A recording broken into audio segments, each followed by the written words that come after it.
Hello students, आज का नया क्वेश्चन हम देखेंगे। If A B C are in A P then the value of the given determinant is option A 0, option B X minus A plus B plus C, option C A plus B plus C and option D 9x² plus A plus B plus सी।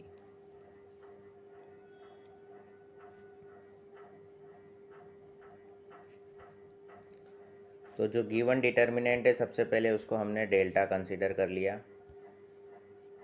ठीक है।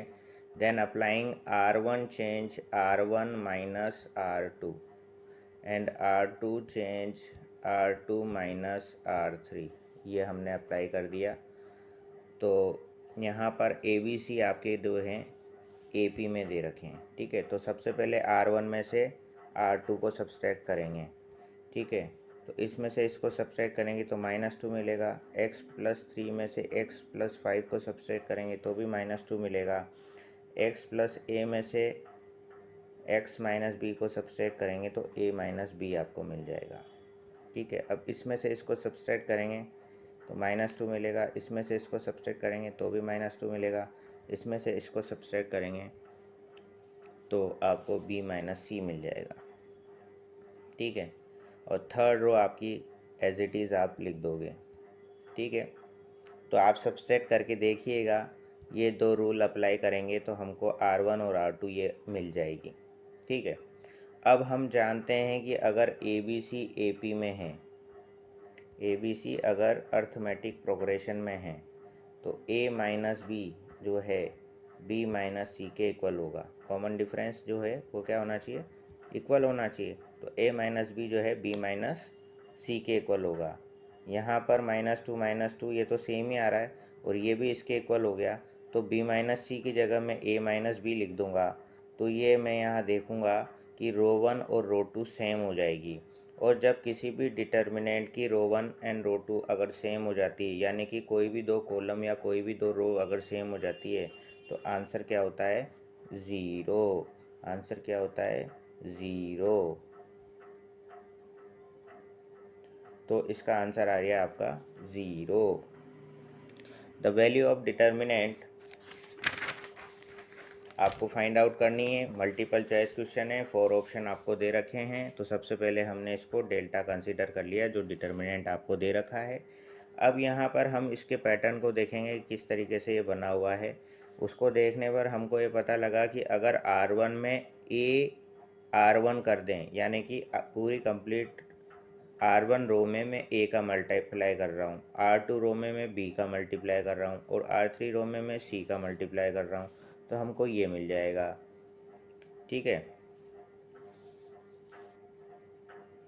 अब हम इसको A B और C का multiply करेंगे तो हमको 1/ABC भी करना पड़ेगा, क्योंकि जो मल्टीप्लाई कर रहे हैं उसी को डिवाइड भी करना पड़ेगा। क्योंकि इसकी ये प्रॉपर्टी होती है डिटर्मिनेंट की कि अगर हम किसी स्केलर नंबर से मल्टीप्लाई करते हैं तो उतना टाइम्स ही हो जाता है। अगर 2 से मल्टीप्लाई कर रहे हैं तो डिटर्मिनेंट की वैल्यू 2 टाइम्स हो जाती है, 3 से मल्टीप्लाई कर रहे हैं तो 3 टाइम्स हो जाती है, ठीक है। तो हमने A B और C का मल्टीप्लाई करा रो 1 रो 2 और रो 3 में, है ना, रेस्पेक्टिवली। तो हम यहाँ पर ABC से बाहर डिवाइड भी करेंगे ताकि ये वैल्यू चेंज ना हो डिटर्मिनेंट की, ठीक है ना, इसलिए हमने ऐसा किया है। इसके बाद आप क्या कर रहे हैं, on taking A common from C1, यानी कि कॉलम C1 में से जो है हम A कॉमन ले रहे हैं, B कॉमन ले रहे हैं C2 से और C कॉमन ले रहे हैं C3 से, ठीक है। तो हमने A कॉमन लिया यहाँ से, B कॉमन लिया यहाँ से, C कॉमन लिया यहाँ से। उसके बाद कॉमन लेने के बाद ये हमको मिलेगा डिटर्मिनेंट की वैल्यू। जैसे आपको ये दे रखा है, इसमें से ये A कॉमन आ गया, इसमें से B कॉमन आ गया, इसमें से C कॉमन आ गया। ये कॉमन आने के बाद आपके पास ये बचेगा, ठीक है। तो आपका क्या था, बाहर 1/ABC था, वापस से कॉलम में से हमने ABC कॉमन ले लिया तो ABC से ABC कैंसिल आउट हो जाएगा और डिटर्मिनेंट की वैल्यू ये बचेगी, ठीक है। अब इसमें हम क्या कर रहे हैं, नेक्स्ट क्या हम लगा रहे हैं इसके अंदर ऑपरेशन कि R1 change R1 plus R2 plus R3, ये ऑपरेशन हमने यहाँ पर लगा दिया, ठीक है।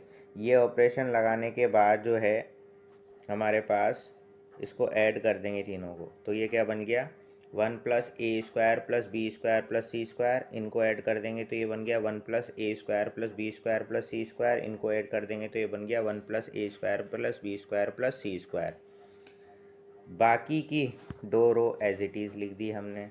अब यहाँ क्या कॉमन आ रहा है 1+a² + b² + c², ये क्या आ जाएगा कॉमन आ जाएगा, तो इसको कॉमन ले लेंगे रो 1 में से, देन वी गेट। ठीक है, अब इसके डिटर्मिनेंट की वैल्यू हमको निकालनी है, तो यहाँ पर तीनों 1 आ गए तो दो 1 को हमको 0 बनाना है। तो वो कैसे बनेगा कि C2 में हम चेंज कर रहे हैं C2 - C1 और C3 में हम चेंज कर रहे हैं C3 - C1, ताकि यहाँ के ये दोनों एलिमेंट आपके 0 बन जाएंगे। उसके बाद हम उसको एक्सपेंड कर देंगे, तो यहाँ के ये दोनों एलिमेंट 0 बन गए। जब इसमें से इसको घटाएंगे ये 0, इसमें से इसको मैंने घटाया तो यहाँ पे 1 बनेगा, इसमें से इसको घटाया तो यहाँ पे 0 बन गया। ओके, फिर C3 - C1 करेंगे तो 1 - 1 0, b² - b² 0 और c² + 1 - c² यानी कि 1। अब इसको हम रो 1 के कॉरस्पॉन्डिंग एक्सपेंड करते हैं तो क्या बनेगा 1 - 0, 1 × 1 - 0, तो ये 1 ही वैल्यू आ जाएगी। यानी कि इसको 1 से मल्टीप्लाई करेंगे तो यही वैल्यू रहेगी। यानी कि इसका फाइनल आंसर क्या आ गया 1 + a² + b² + c² is your final answer, जो कि ऑप्शन नंबर सी है।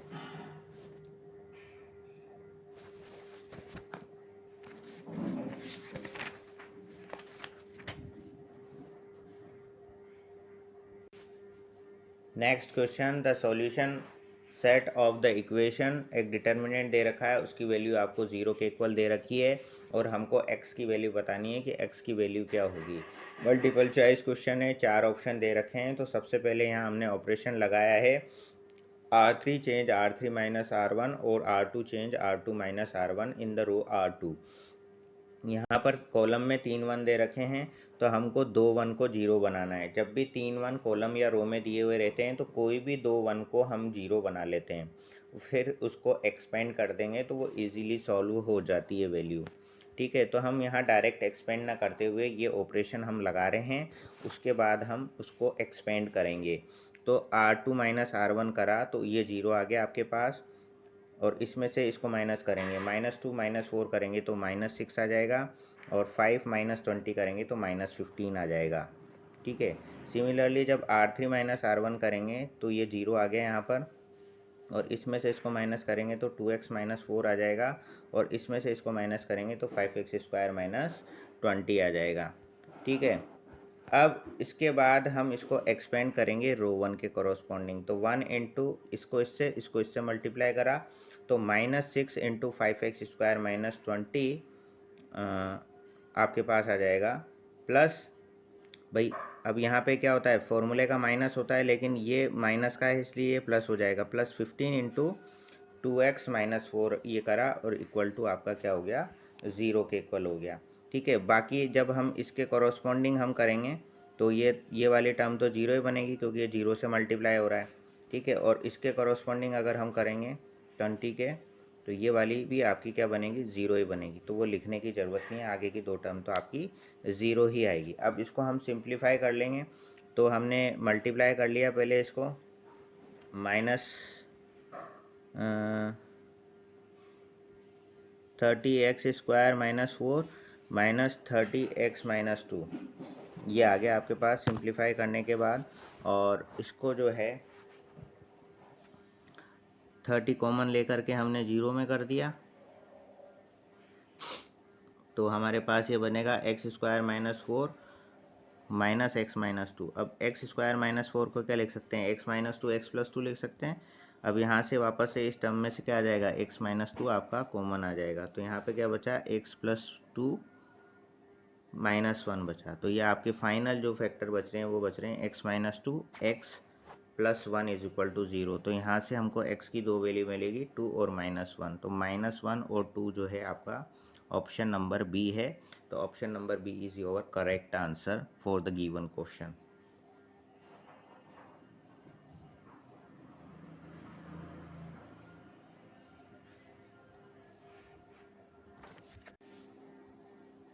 Find the value of the given determinant.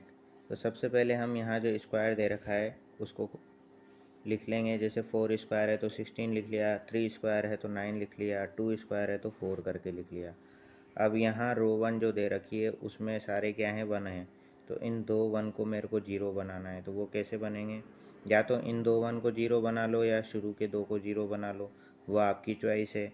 जैसे यहाँ C1 करा है हमने, C1 माइनस C3 कर दिया, और C2 चेंज करा है, C2 माइनस C3 कर दिया। तो C1 में से C3 को घटाया 0, इसमें से इसको घटाया 2 आया, इसमें से इसको घटाया हमने, तो 16 माइनस 4 12 आ गया।